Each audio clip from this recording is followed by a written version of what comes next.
Hello there, and welcome to Live Music and Me, a music podcast where we ask some of our friends to come on and talk about their gig memories. On this episode, we were joined by the singer, songwriter, and musician JJ Jinky Gilmour.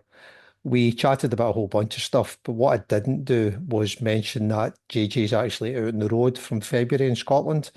He is playing likes of Forres, Dundee, Coatbridge, I think Cumbernauld, and ending up playing at Buttefest, which is a mini festival that he hosts in Rossi every April.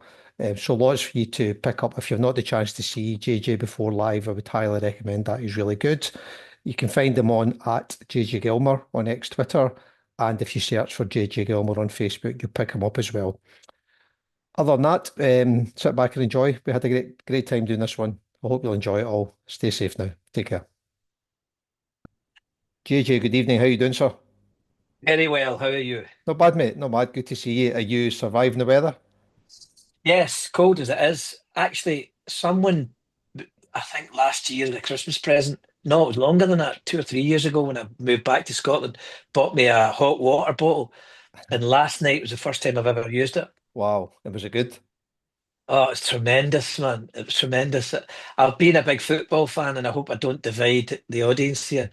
But I was watching Dundee, who should have been beating Rangers, Right. uh, with a hot water bottle at my feet. Yeah. Is it staying in the bed tonight? Oh, defo, Yeah, devil. defo. Yeah. I Not think not that not it jealous wasn't at in the all. bed. It was in No. the living room. Oh, It in was the in the living room, living all room. right. Even better. The Uh, only things that get cold, it must be an age thing, that get cold with me are my feet and my hands. yeah. My house is like a fridge. I can't stand heat. I hate heat.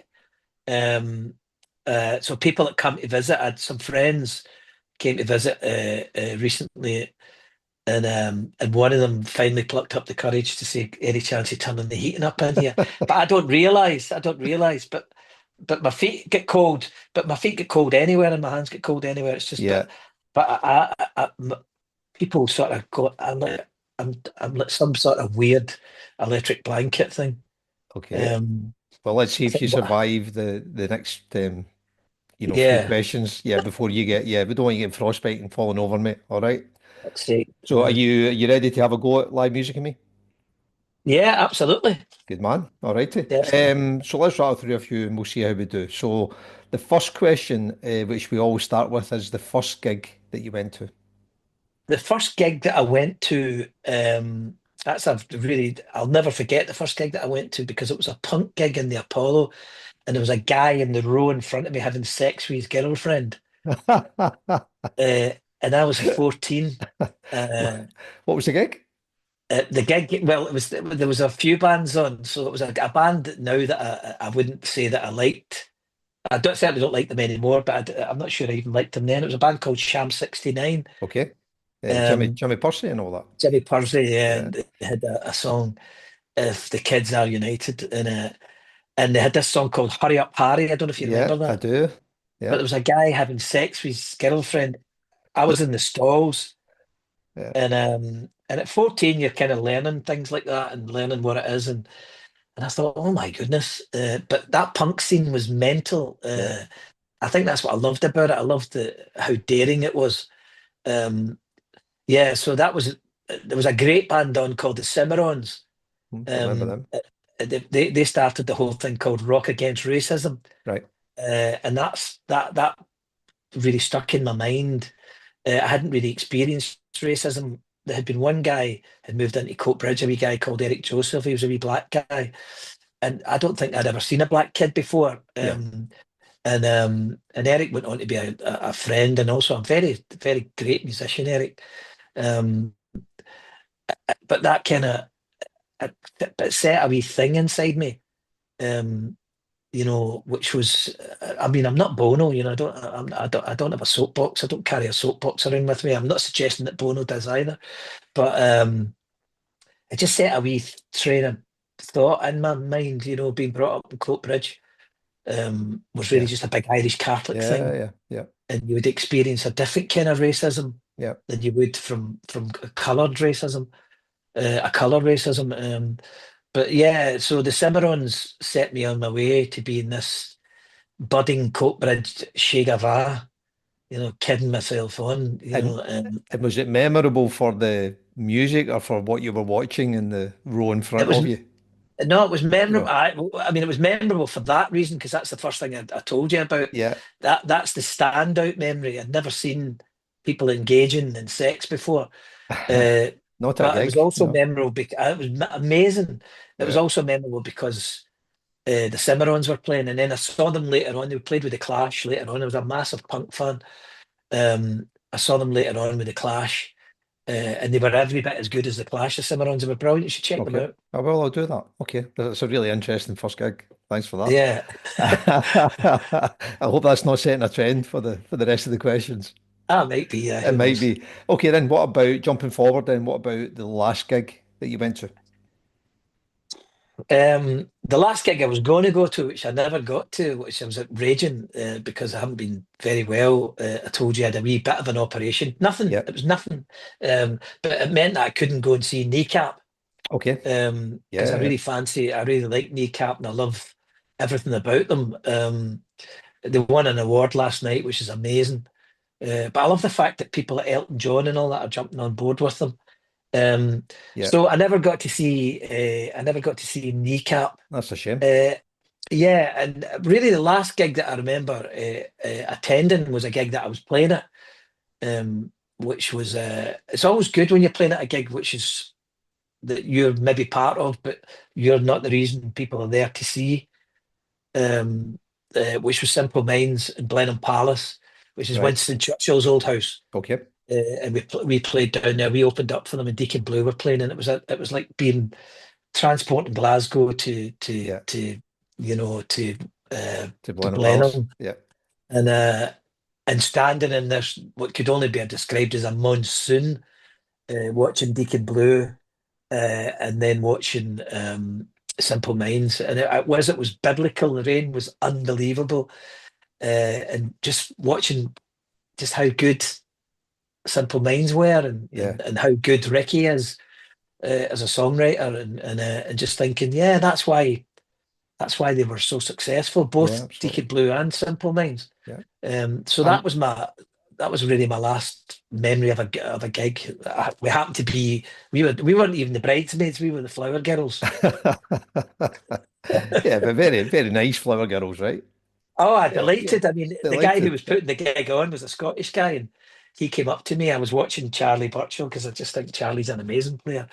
And this Scottish guy came up. It's funny, you meet Scottish people everywhere, don't you? But he came up and he went, "Are you the wee guy? You're the wee guy who was singing, weren't you?" And I said, "Yeah, yeah." And he went, "Oh, you were really good." And I said, "Thanks very much. What are you doing here yourself?" And he said, Yeah. "It's my gig." It's nothing like knowing your audience, right? You know. Ah, exactly. All right. What about the gig that you traveled the furthest to get to? Yeah, it's a funny thing, gigs for people that are involved in the music business. I'm loath to say I'm a musician and I'm loath to say I'm a songwriter. I'm in the music industry. But so I've never really gigs are funny things for people that are in the music business because it's a busman's holiday. Because Yeah. what you tend to do is you tend to go to the gig and not enjoy it because you're not looking for faults and you're not looking for flaws. They just appear. And you're like, oh, the sound guy could be doing Yeah. better Yeah. there. Yeah. That lighting isn't right.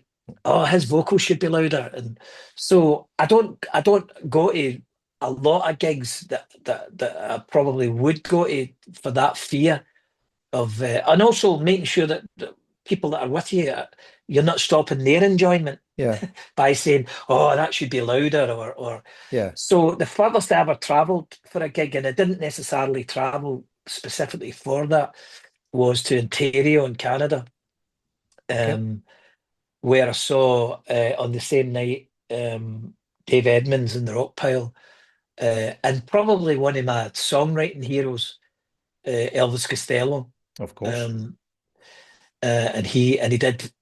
I'll never forget it. How lighting and staging can really make a gig. You know, he sang "She'll Shine All the Buttons on Your Green Shirt," Yep. and the whole stage just went this kind of emerald green. Nothing to do with being a Celtic supporter, Right. but it was just that thing, and he just focused on him. And I thought, wow, that lighting's magnificent. I was only 15 at the time, Yeah. and I'd been a performer, and I'd done a lot of performances, albeit amateur. Um, but I just thought, God, that's where I want to be. I want to be there one day and look at that lighting. I wonder if we could do Mm, that. mm, And you were lucky enough that you did. absolutely. And they would have, so what, you were 15 at the time. So that Yeah, was that back when they were part of Stiff and all that stuff coming out the back of that absolutely. world? Right. Okay. Yeah, yeah, Okay. yeah. It's interesting. Yeah, there was a lot of bands on that day, but that was the standout. Was Elvis Costello. I'll tell you who else was playing that day. Stiff Little Fingers Wow. with Okay. Jake, and they Yeah. they were amazing as well. Because again, referring back to loving punk, and Costello kind of came out at the end of that punk. People weren't sure whether they were punks or were they not punks. I nearly worked with Steve Naive actually on my first solo album. When I say I nearly worked with him, I wanted one of my songs to sound as if he played keyboards on it, and I got a guy to impersonate him in New York. And Right. then when I told Steve Naive about it, he was raging. And he went, "Why didn't you just ring me?" Yeah. And I thought, "Well, why didn't I just ring you?" Yeah, First exactly. of all, because I didn't have your number. And secondly, because I thought you'd have told me to F off. Yeah. But if you don't ask, you don't get, right? Correct. The Yeah, baby I'm, that I'm sure cries the you've learned loudest that. gets the most milk. Yeah. Absolutely. I was at obviously they're still going now, but Stiff Little Fingers split up in the mid 80s, Yeah. 83, 84, and I was at the last gig at the Apollo, Wow. which was a wonderful night. And obviously, I know they got back together again, but at the time, it felt like a proper break. So Yeah. it was a kind of last gig that was everything you'd expect it to be. So I'm sure I Aye. remember them playing Gary Glitter that night, which they might not be overly keen on me reminding them of, but I'm sure they did I Love You Love or something like that. So. So you're obviously a punk man as well. There's a story behind that one, JJ. I'll save that for another podcast because I get Ah, you tell us another time, Brian. yeah, I get a hard time about musical taste from my pals. So, Ah, um, right. So we've done good furthest. What about first gig you went to with a partner, like a date gig? well, I never really, probably, I never really had a girlfriend as such. I was hopeless and still am in relationships. Right, Uh, in good so company, mate. yeah, I Yeah. met a girl recently at the Edinburgh Film Festival. I was there with Peter, the great Peter McDougall, Okay. uh, and I met this girl who was running the park because Peter was there with um, uh, come on, get this right.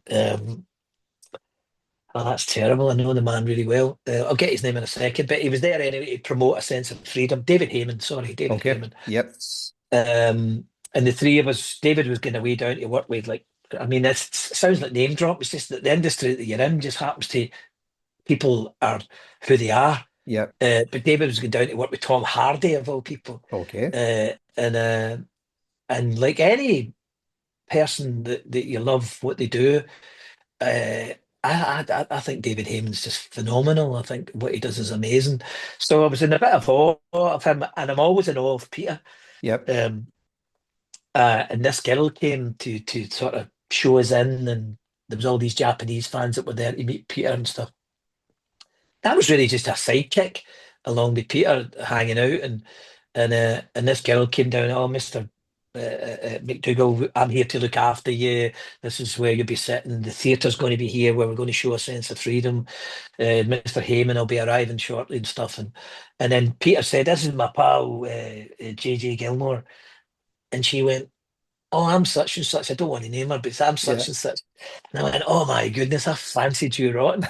Um, and she said, "Oh, why didn't you say?" And I said, "Well, I was never able to say because you probably wouldn't have went out with me anyway." Yeah. So I never really went. The first gig that I ever went to was with my wife. I went to see Nirvana in Belfast Okay. because I had met Kurt Cobain with like John Duncan that played the Goodbye Mr. Mackenzie, Yep. and John actually played in Nirvana for a while.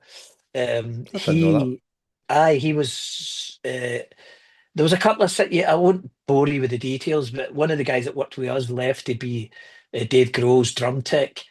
Uh, and then John worked with Kurt for a while. I think he introduced him. The guy that was working with us introduced John to Nirvana, the Nirvana guys, and John and Kurt sort of, I don't know if they bonded a friendship or whatever, but John worked with him as a guitar tech. So the first time I meet John, John's working with Kurt Cobain as a Okay. guitar tech. But then the second time I meet him, my wife and I have gone to Ireland. My wife is Irish. She's not my wife anymore. Um, Right. uh, Fortunately for her.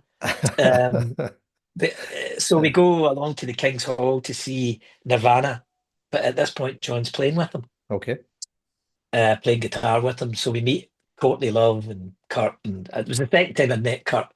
And So what was he doing? Like second guitar or something then? Was that? He was playing second guitar. Yeah. Remember that video? Remember the MTV video where they're all playing acoustics and stuff, Yeah. and you have the wee kind of, I think he was a South American guy that they brought in to play second guitar. Yeah. Well, he was the guitarist that replaced John. Okay. And I don't know. Goodbye, Mr. Mackenzie kind of split up. Shirley had gone to work with Angelfish. They had a second band that were called Angelfish. And then during the process of one of their videos in America, the guy from Garbage, they hadn't formed Garbage at that point, had Yeah. spotted Shirley in one of the Angelfish videos in the States. Okay. And she then, the rest is history. She went on to Yeah, be the singer of absolutely. Garbage. Sure. And John's now happily retired, living with his partner in Holland. Okay. Uh, but I'll always have that memory in my mind of watching him coming on stage that night with Nirvana and all of the Belfast audience in the King's Hall. I'll risk a guess to say maybe about between 5 and 8,000 people. Yeah. When John sort of come on, they all started shouting, "You fat bastard, you fat bastard." So it was brilliant. And of course, Big John just bowed to them or something. I Well, don't. yeah, He who's didn't. who's who's the winner, right? That's the question. Yeah. John wouldn't bother his arse. No, absolutely. He That's was such a. cracking. He's a brilliant guy, John. And That's one of really my good. All the right, Nirvana. oldest. Yeah, I mean, amazing guy, and I loved Goodbye, Miss Mackenzie. They were on tour with us in Europe. Yeah. Just brilliant. Him and Martin Metcalf and Kelly and Big Finn and of course Shirley. Yeah, we've had Martin on live music with Martin's a me. cracking guy. Yeah, legend. Absolute legend. Lovely What boy. about back in the day then? What about a bucket gig in the past that you wished you'd been able to get to? Anything that Well, yeah, I mean, one of my biggest heroes was Phil Lynott, okay. and I never got to see them. Probably just before my time, but they were in the Apollo. As you had mentioned, you were at one of the gigs in the Apollo earlier, Yeah, sure. or a gig in the Apollo. I saw a lot of bands in the Apollo, but suddenly they were, I think, just before my time. But I thought Phil Lynott was and is, because his legacy will live on, something special. Yeah. You know, um, And first time they you see top of the pops, you think, man, this guy's a superstar. they didn't have it easy at all, did they? Their No, not gestation at all. period was very long, Yeah, especially yeah. Like him a being lot. black from Ireland and all those challenges that came with that. So Is there anybody out there who's Irish? That was his great yeah, saying, wasn't it it? was. Yeah, yeah. He's a superstar, Oh, he was for sure. Yeah, and the guys like that live long in your memory. Because I wasn't in cover bands very long because I didn't want to do anybody else's songs. But the cover bands that I was in, and I was grateful for them, I might add, because they were all great players and guys that were much older than me.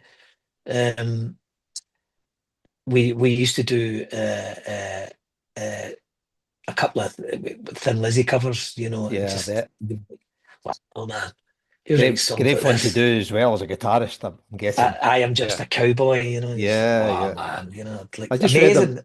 I just read the big interview with say Eric Bell, who was in Lizzie, about the Whiskey in the Jar cover that they done. Saw Um, that. yeah, very interesting Very interview because interested. again it took forever to do, and Phil Lynott didn't want to do it, Aye. but it broke them really. So it was I totally get that. I yeah, totally yeah, get that because you can spend time in studios on things that you think, oh, we're spending far too much time on this. yeah, And at the time you're frustrated, and because bands are like families, there's this internal fight going on all the time yeah, and it's people reaching for because you're all, I've never been and never was in the music industry for acclaim or money. Fortunately, I never get any of the two of them. But I think that I was always in it because I loved it, Yeah, and but so you have this internal struggle all the time in families, and it's like families you fall out, and he wants this and wants that. But I remember fussing over things, and when I saw that Eric Bell interview, I thought, God, it's like any industry, isn't it? Musicians will recognise things, electricians will recognise things, you know, actors will recognise things. Yeah, yeah. I Well, mean, he's a superstar as well, Eric Bell. I mean, what a guitar player. totally, and and they had a whole bunch of them, didn't they? I didn't see Thin Mid-year Lizzy either, included. mid-year included for sure. So I didn't see them either. So that's an absolute bucket gig. Oh, Yeah, totally. I'd big love to have time. saw Thin Lizzy. And I'll be honest with you, Brian, I wasn't really into rock music and I didn't really like guitar solos and still don't. Yeah, There was something different about them. yeah, they were cool, weren't It they? was this big superstar black Mm. guy, with a big gypsy earring in, and you just went, oh man, he's everything that a rock star should be. It's like, you ever see the great Bill Hicks, Yeah, the comedian, when yeah. Bill Hicks says, I want my rock star dead. That's exactly how I felt. Well, I think Thin Lizzy were a wee bit like Motorhead, where all the punks loved Motorhead, and that Absolutely. they didn't really like heavy metal, of course, or like prog or anything like that. But the attitude that Motorhead had, they loved. Yeah.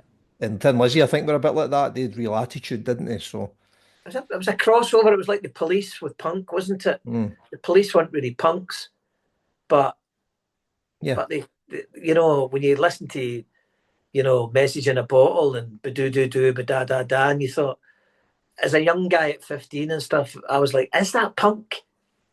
You know, yeah. um, Well, it had that reggae it, stuff in it, which obviously all the punks always liked, didn't they? Reggae and ska and stuff like that. That it was did. always, Which takes us back to the Cimarrons. it does, The yeah, yeah, reggae band that were opening up for the Clash and for absolutely. Jimmy Pursey and his mates.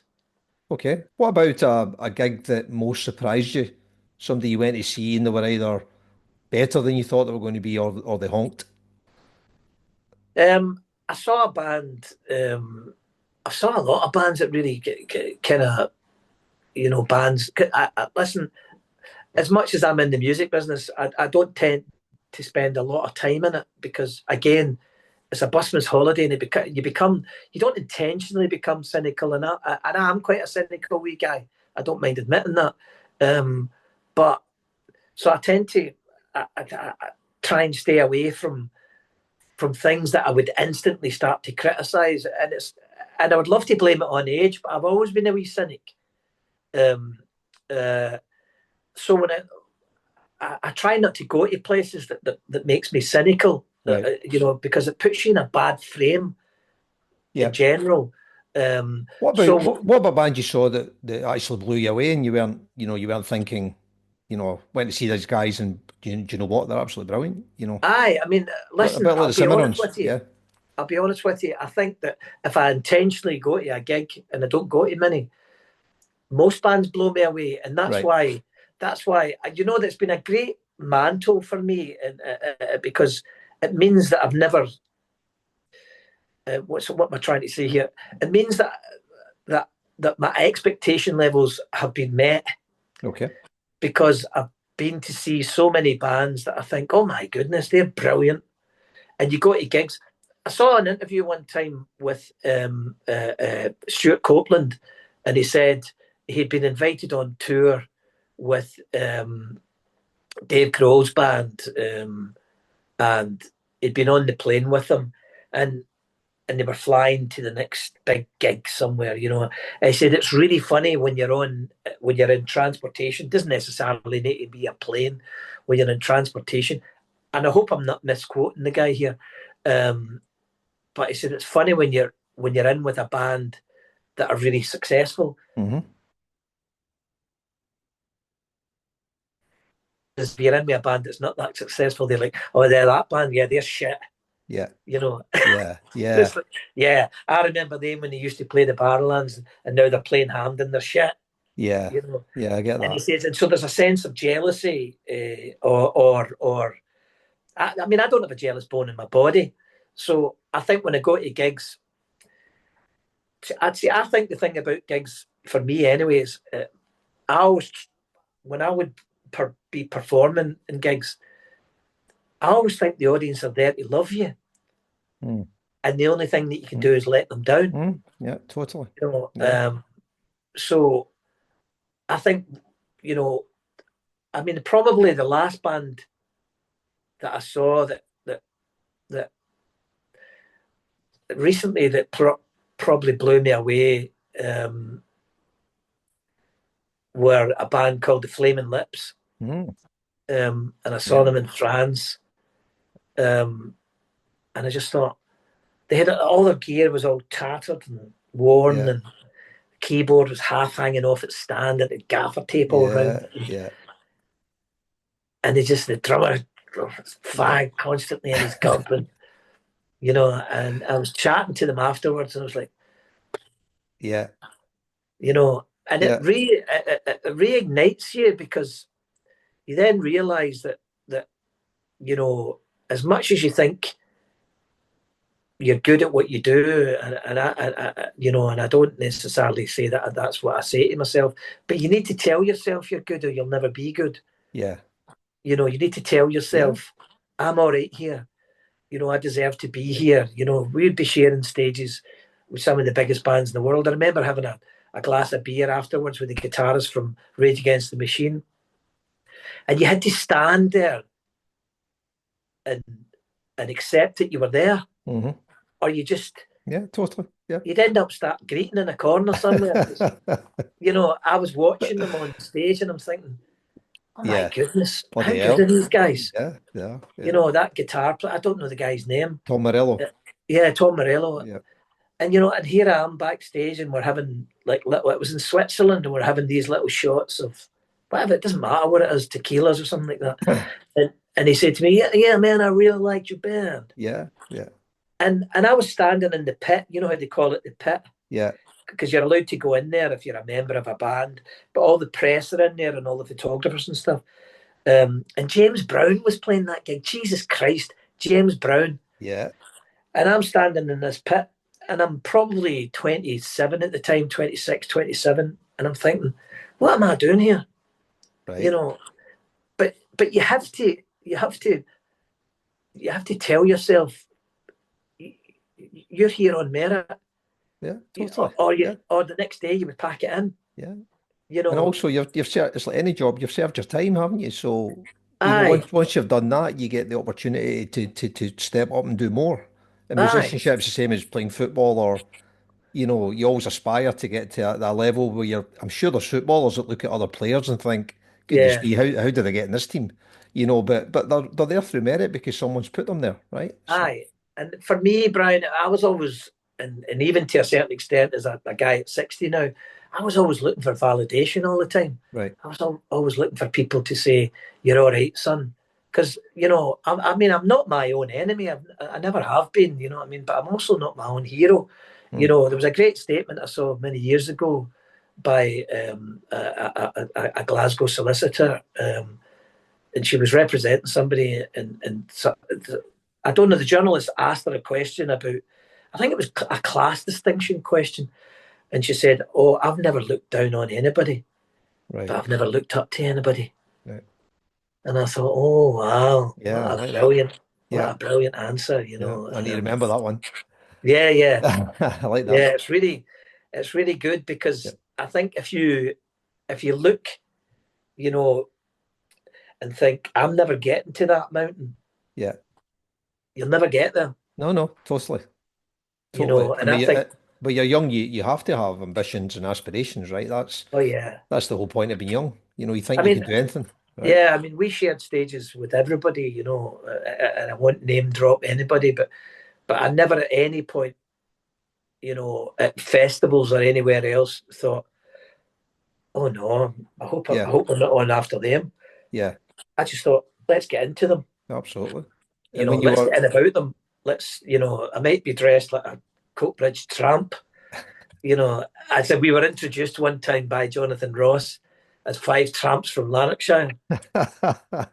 And I thought that was quite witty. Yeah. But sadly, one of the guys from the band was from Ayrshire. And he says, and he had studied in the conservatoire. And he says, not only am I not a tramp, I'm also not from Lanarkshire. Very good. That's not bad. 80% is not bad, right? Exactly. And when you were younger, coming doing your Coatbridge stuff, one of the questions is about ever missing in the last bus or the last train home. Did Yeah. that ever happen to you, where you had a gig, but you came out and you were a bit stuck? Yeah. I think, and I don't know if it was a gig, but it's my memory of Glasgow coming home, and it probably was a gig. My cousin from Canada was with me at the time, but we were in George Square. We were going to get the night bus back to. There was a bus that left from George Square, and it went to. I think it went to like Longrig End Prison. I'm probably making that bit up, but somewhere like that. Yeah. But it left at midnight, and we had to get that bus. And my cousin was a bit naive, and we went to this fish and chip shop to get fish and chips, and a guy came in wielding this massive blade. Yeah. Obviously, somebody was getting it, Yeah. and my cousin. I need to be careful what I say here about him. He was a nice enough laddie, but I think he was probably, if he was a Catholic, he probably still had his communion money. Um, he wasn't, long pockets, as they say. Yeah. And he was like, "Oh no, we'll just get the bus back home." And I was like, "No, we need to get a taxi. This is a madman wielding a knife. We Yeah. need to get out of here." So that was my memory of like coming back from, because I don't know about you, but being brought up in Coatbridge, the metropolis of Glasgow was like, it was the centre of the earth. Everything was happening in Glasgow. The Totally. best gigs, the best sneaking into the Dial Inn and the Burns' house at barely 17. I left Scotland when I was 18. So all the things that were happening in and around Glasgow, man, that was. So my memory was coming home from Glasgow, being in the Apollo, going and seeing, the Boomtown Rats at Christmas. Mm-hmm. I spoke to, I mean, again, my name drop here again, but I spoke to Geldof many years about that later. Him and I did some touring in the UK. I say him and I, he did some touring, and I was a bridesmaid. And I talked to him about all that, about Christmas and the Apollo, that big high stage when you were in the stalls, and the rats come on with Christmas hats on. I think, man, that was the tapestry of my youth. Yeah. Yeah, I can imagine. And what about all the gigs that you've been to, and this can be either as a performer or just as a fan, but what about watching? So you've got these headliner bands, right? But you've also got a lot of support bands. I think you Yeah. mentioned Deacon Blue earlier on playing with you at Blenheim. So, can you think of a support band that you saw that you thought, man alive, so it wasn't the reason you were there, but you happened to pick up the support band and they absolutely knocked you off. They were they were brilliant. Aye, I mean, I think like Goodbye, Mr. Mackenzie would immediately spring to Yeah. mind, where we would walk out. Cha and I, particularly, Cha sadly passed away now, but Cha and I were massive fans of Goodbye, Mr. Mackenzie. Um, so we would be out there every night watching them, um, because they were like the opening act. And that's when you realise that you're lucky to be in that position, because I thought they were to me, he was like he was like a punk version of Neil Diamond, Big Martin. Right.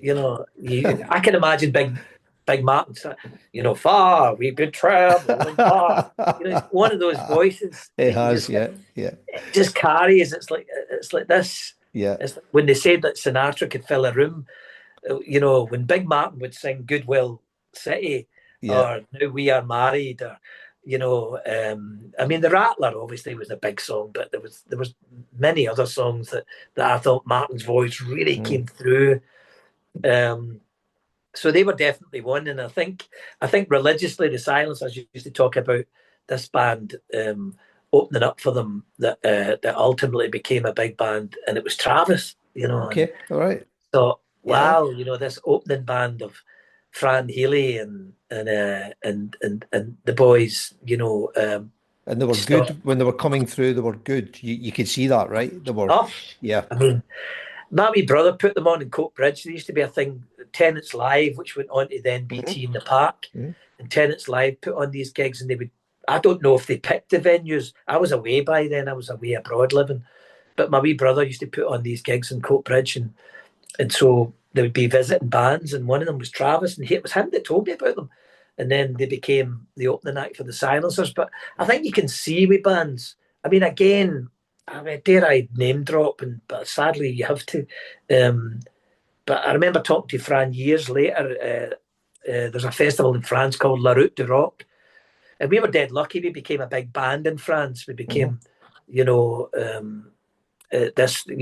a band that could command a big audience and play in big stages and headline festivals, and remember talking to Fran, and they had already headlined Glastonbury and stuff, and he said, how come you get so big in France?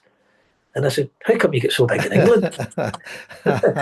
Let's trade off clothes here, Yeah, you know. I mean, did an interview one time with Radio One at the time before Radio Two became the big station, yeah, and the guy says, um, "Never really heard of your band." And I said, "Yeah, well, that's just the way it goes, isn't it?" And yeah, and I said, "But you know, we sell out 3 nights at the Barlands and 2 nights at the concert hall in Glasgow. And so yeah. yeah, I mean, okay, so you've never heard it?" I said, "You know, we left the Barlands in Glasgow, jumped onto the tour bus, and 2 nights later, we were playing to 10,000 people in Paris. Hmm. So yes, I'm a bit concerned that we're not popular in England, but I'm not losing any sleep over it, No, and nor you should know, you. because with the greatest respect to Bradford or Birmingham or any of those places, and I love those two places that I've just mentioned, I was at that time I was much more interested in having oysters in the south of France and Yeah, exactly. than I was in fish and chips in Bradford. You know, Yeah, nice curries in Bradford, mind you. oh, tremendous, yeah, Tremendous. Yeah, I the used to li Balties. I lived over in Leeds, so we used to jump over to Bradford for curries. So, Yeah, well, my um, pal used to live in Derby, and we used to go down yeah, and the magic. curries are amazing. So, I mean, again, I wasn't being condescending. I was just answering his question. I came from a working class house. There was no chance we were ever going to go to France on holiday Yeah, or so we were going to Blackpool, on Kellogg's tokens, yeah, me too. you know. So all of a sudden now I'm in on Antibes, or we're playing a gig in Nice to 10,000 people, and this guy's asking me, am I upset about not playing in England? And of course, I was trying to answer honestly. I was trying to say, yeah, I'm upset about not playing in Bradford. Yeah. But funny enough, I'm being consoled by the fact that I'm playing to 10,000 people in France and they're putting a fruit de mer out in front of me. Yeah, You know, absolutely. Yeah, don't knock it. And ah, Travis they're still going, right? They were headlining the Hydro there, weren't they, just before saw Christmas? that. Aye. Yeah, it was really good. I saw them sporting the Killers last June, July time, I think, and they were great. So The Dynamite. I no, mean, they are Fran's a great. brilliant Yeah, songwriter. yeah, Um, really and they're good. great. I mean, all the guys in the band, they're really good. They're a proper rock and roll band Yeah, they are. that Yeah, as I always say, Willie Nelson summed it up, didn't he? Three chords and the truth. yeah, absolutely. Yeah. So here's a truthful question for you then. This might be a hard one. So what would you say that your favorite gig as a performer was?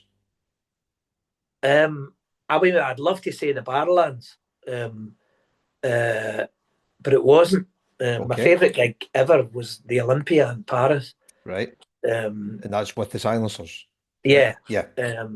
I mean, I've done a lot of great things, but I think there's something special about the Olympia.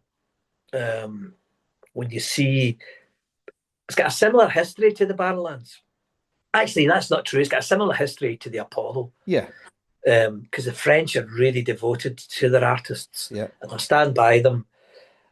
I was on holiday recently in Menorca, and I was there visiting a French pal of mine, um, and all the people in the 2 weeks that I was there that he introduced me to were people were mostly French people that had either been finished in their businesses or their businesses were successful, so therefore they could have a second home in Menorca. And I felt like a pop star again, because every time you introduced me to somebody, they were like, "Oh, I can't believe I've met you. This is incredible." And I had forgot that. I had forgot that because I've got a great loyal following, but the French are so devoted to their music and their art. And that night, we were very lucky to have played the Olympia a few times. We had played the famous Bataclan where that incident happened. And we had played, the band had opened up for Simple Minds in the Bercy Stadium. But you were good. You knocked it out that night, yeah? It wasn't even that we were good, it was just that they were good. Right. And there's nothing more interesting, Brian, than playing in front of an audience that English is a second language. Yeah, I can imagine. But yet they sing along to every word that you're singing. And my French then was pathetic. Now it's not very good. It's okay, I can hold a conversation. But just being in a country where people, I tell this story a lot, that it got so big for us in France that my Catholic curiosity took me to a peep show in the Pigalle one time. And I came out of this peep show and a guy was taking my picture. And I don't think we were number one, but we were riding high in the charts, and we were headlining the festivals, and probably played a few days before that to 100,000 people, and we were the headline act. And so I go across to this guy in my pidgin French. Probably all I could have spurted out at that point was "Parlez-vous anglais?" And he says, "Yes, I speak English. What is it?" Yeah. And I said, "Please don't print that picture." And he said, "I don't know what you're saying." And I said, "Don't listen. Come on. Yeah. Please don't print that picture." And he said to me, "Who the fuck are you?" And I said, "Oh, do you not know me?" And he says, "I've no fucking idea who you are." And I said, "All right, why are you taking my picture then?" Yeah. He says, "I'm not taking your picture." And I said, "I saw you. You pointed the camera to me." He says, "I'm taking the picture of the Sacré-Cœur." So just when you think, just like you made it, right? Your station, and you're a big pop star. They just put you down again, right? And I remember going back home at that time. My wife and I had a house in Coatbridge, and I said, "Oh God, the most embarrassing thing just happened to me in France." Like that. Aye, so you're not long getting brought down to size. No, not at all. Not at all. And again, reflecting back to, I remember getting picked up with a limousine in Charles de Gaulle Airport one time, and I was arguing with the record company about why there was like 2 or 3 separate limousines picking a band up with 5 people. Yeah. And he said to me, "What is it you do in the band?" And I said, "I'm the singer." And he said, "Yes, well, you fucking sing. Let me deal with the business." And I said, "All right." And he said, "So do you want me to pull up in a Renault Espace?" Yeah. Because nobody cares who goes into a Renault Espace, but people care who goes into a limousine. Yeah. So to be important, you must look important. Okay. What a life lesson. Yeah, absolutely. And the business of smoke mirrors, of which I was in. Yeah. And I was hoping to sustain my career in that. And I thought, no, I'm going to take that on board. That guy's right. Yeah, that's cracking. Magic, I love that story. So what about have you got any band or artist that you haven't saw yet that you would still like to see? Like some sort of bucket gig that you're thinking, if I got the chance, I wouldn't miss that one.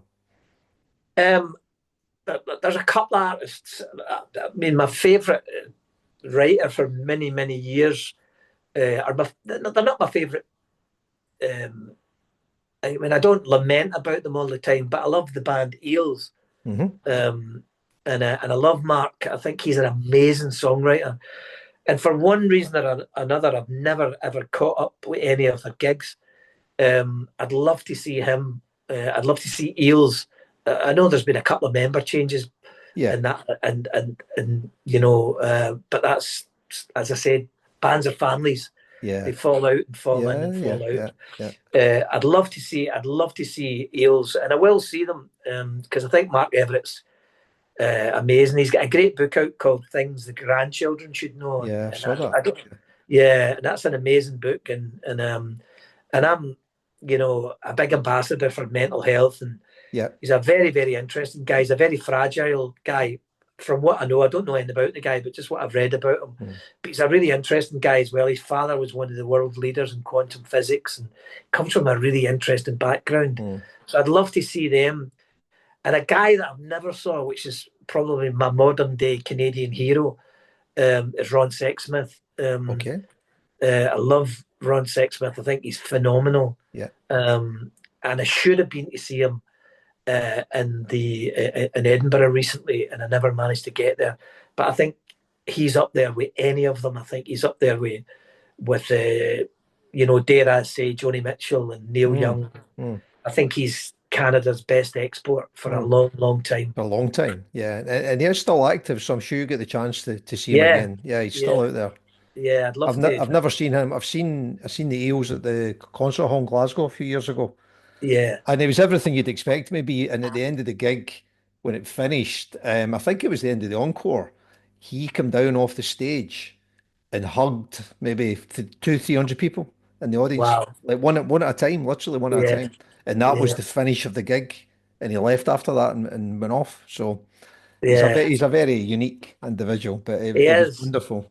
Yeah, My wee really, brother really told me. emotional. My wee brother told me at one of his gigs where he was, where it appeared that he was struggling with his mental health at the time, that he came onto the stage with his pajamas on, and did the whole gig with his pajamas, and then left without saying a word to anybody, Wow. and was seen to be putting on his tour bus with his pajamas on again. Okay. So my wee brother assumed that he'd come out of the tour bus with his pajamas on, went and done the gig, and then went straight back to the tour bus again.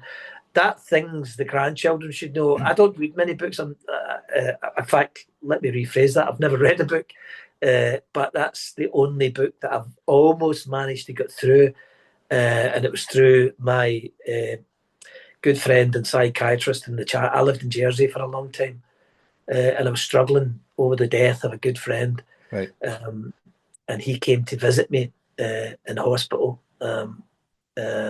on request of my doctor. Hmm. Uh, and he asked me to read that book. And he said to me, I believe you're in the music industry. And I said, yeah. And he said, I've got this book. I want you to read this book. And I read the first sort of 5 or 6 pages. I never really did very well at school, and I'm not a good reader at all. In fact, I can't really read a book. Um, and I read that, and I called him up and I said, oh, John, this is too heavy for me. And he said, I told you to fucking read it.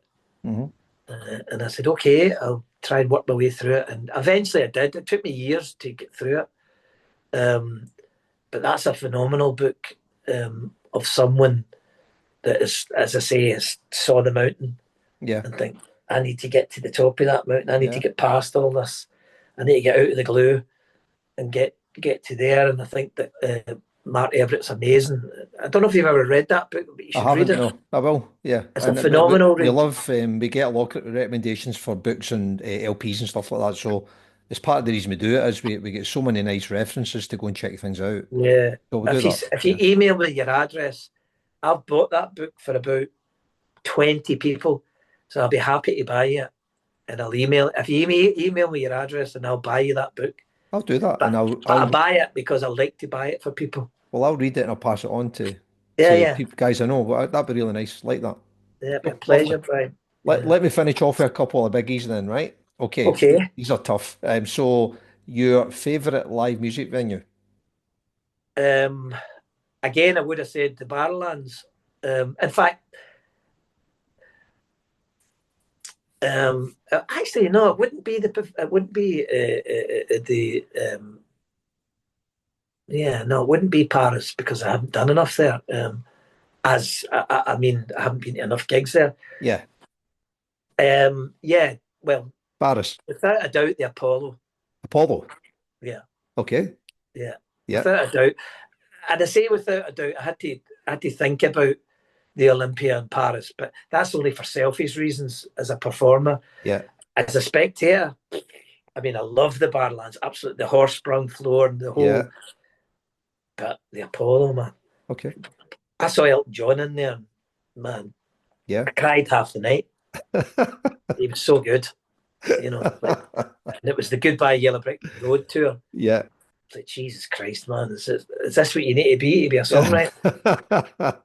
No pressure, right? Uh, Yeah, Apollo's amazing. My first gigs at Apollo, and was lucky enough to get to a few. I was at the last gig at the Apollo, which was the Style Council. oh, wow. I was at that, yeah. So yeah, I got very fond memories of it. You So remember, here's a story for you. Remember Debbie Harry? Remember the live gig at the I Apollo do, that was yeah, filmed? yeah. I met her years later with Bruce Finley. Um, and we were in Scandinavia, and she arrived in with these three gay guys. It was a big AIDS convention she was at. She Okay. arrived in with these three gay New Yorkers, and they were totally outrageous. Mm. One of them had a lime green leotard on, uh, and they were funny guys. And the hotel was so posh that they had a string quartet in reception when you checked in.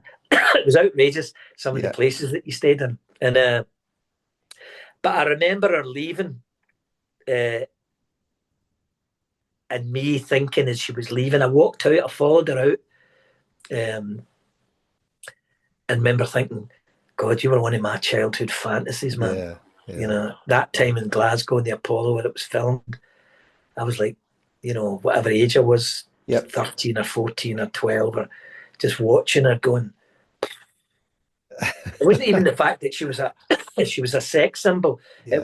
It was dead unusual for girls to be punks. Mm. I mean, you had Susie, and in Scotland, you had the Rosillos, Hmm. but it was dead unusual because the whole New York punk scene was just that whole CBGBs, and that was all full of you know guys. It was Yeah. Richard Hell and the Voidoids and all these great punk bands and Lou Reed and all these guys. There wasn't many women. Patti Smith, obviously, Yeah. um, but they were few. They were thin on the ground. So when Debbie Harry arrived, you were just like, oh man, she's something else, man, and she Yeah. is something else Yeah, she anyway. is. Yeah, she's still going strong. Yeah. Apollo was amazing. So two to finish then. So you talked about the Olympia being your favorite gig as a performer. What about the best ever gig that you went to watch? So just as a someone in the audience. Yeah, I mean, there's a lot of gigs that you stand back and look at and think, wow, that was something special. I was coming back from France, from Paris. I was driving and I was going back to Jersey where I lived at the time. I had a pal with me, and he saw this poster on the wall. There's a big festival in Brittany called the Lorient Celtic Festival, Hmm. quite a famous festival, and we had played that quite a few times. And he said that he saw this poster on the lamppost that said the Silencers, and he couldn't make out who the other band was. And on the strength of just saying the Silencers, I had left them about a few years previous. I thought, Mum, we'll just drive down. We weren't in any rush to get back to Jersey anyway. I thought, we'll just drive down and see what the score is. And as we drove down, um, I went to the box office and sorted some tickets out, which is what you do. It's Yeah. like going to a plumbers convention, isn't it? Yeah. Yeah. You'll know somebody. Yeah. So I went to the box office. The guy was like, and the guy went, "Yeah, that's fine. Just go in." Um, but the memory was watching the band without you. That was one of the memories. And then Jimmy and I and the rest of the guys had a nice evening after that. But the biggest memory of the whole thing, it was Roger Hodgkins from Supertramp. Okay. And he was absolutely breathtaking, singing all the songs for all the reasons that I ever get into the music industry. you know, all the tracks from Breakfast in America. Um, and ironically, I ended up then being managed by a guy called Kenny Thompson, who is the brother of Dougie Thompson, who was the Okay. bass player of Supertramp, who's Yep. originally, Dougie was originally, they weren't originally from anywhere. Their dad was in the Navy or the Army or something like that. So they were brought up kind of everywhere. But I think basically from East Kilbride. And I remember talking to Kenny about that years later, and him saying to me one drunken night in my house in Jersey, some of the songs you write are as good as Supertramp songs. I was like, you need another drink, Kenny. Oh, you need to stop.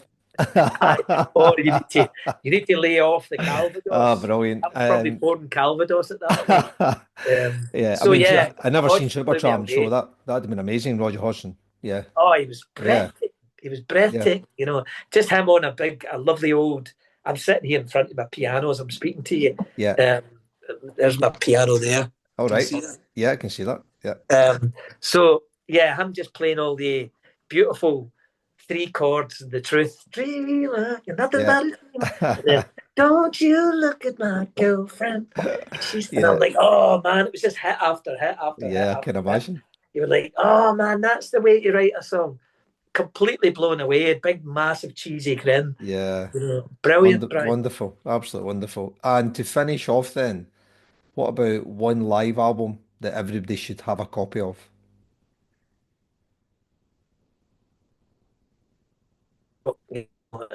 I think, like, I mean, he's absolutely on fire, isn't he, Bono?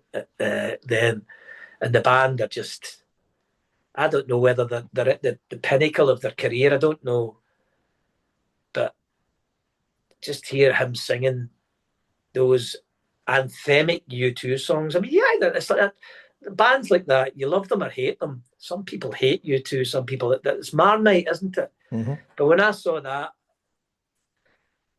obviously it had been filmed for TV, and just the setting in itself, Yeah, and Bono, who I think, from an Irish point of view, is the best singer ever to come out of Ireland. You know, you get there's loads of people that are great singers, and great interpreters of songs, and Christy Moore and Van Morrison, and more recently Foy Vance. hmm The undertones. But Bono's something special. I think he just moves you. It moves me anyway. I think that's you know it's the best gig that I ever wished I'd been at, because they okay. were absolutely on fire. And he was in his youth as well. He must have been in his late 20s, early 30s. I don't know exactly what age he was. But there's something about a band when they're absolutely at the pinnacle. And for me personally, I thought they were at the absolute height of their career, and I thought, I'd love to be him. I don't want to be anybody. I haven't got a jealous bone in my body, but I would love to have been in that position where at that point he could almost go anywhere in the world. To me, when they arrived on that stage, they were like the modern day Beatles for me. Right. They were like the new Beatles. They couldn't put a foot wrong. Um, and I think that was probably before he was getting over political.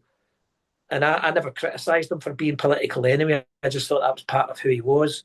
And he was in a position anyway to speak about politics. It's like slagging Bob Geldof. Well, if he hadn't have done anything, nothing would have happened, Yeah, absolutely. you know. Yeah, yeah. And Bono's the same. And Jim Kerr, to a certain extent, with Mandela. Um, yeah, if they didn't actually say anything, maybe just because you're fortunate enough to be in that position Yeah. that you can comment about it, and you leave yourself open to criticism. But I thought Live at Red Rock was just Yeah, wonderful. Yeah. I'm not sure we've had that one recommended yet, so it's a really nice one to add on. cool. Make sure we'll share all that out with the guys. Okay, that's us, mate. How was that? Was that okay? Excellent. Thank you very Really, much. really Enjoy that. indeed. I love Yeah, talking about music. good. Well, absolute pleasure to have you on, JJ. So, JJ Gilmour, that was live music and me. Thank you very much for your time, mate. Thank you, Brian. Thank you.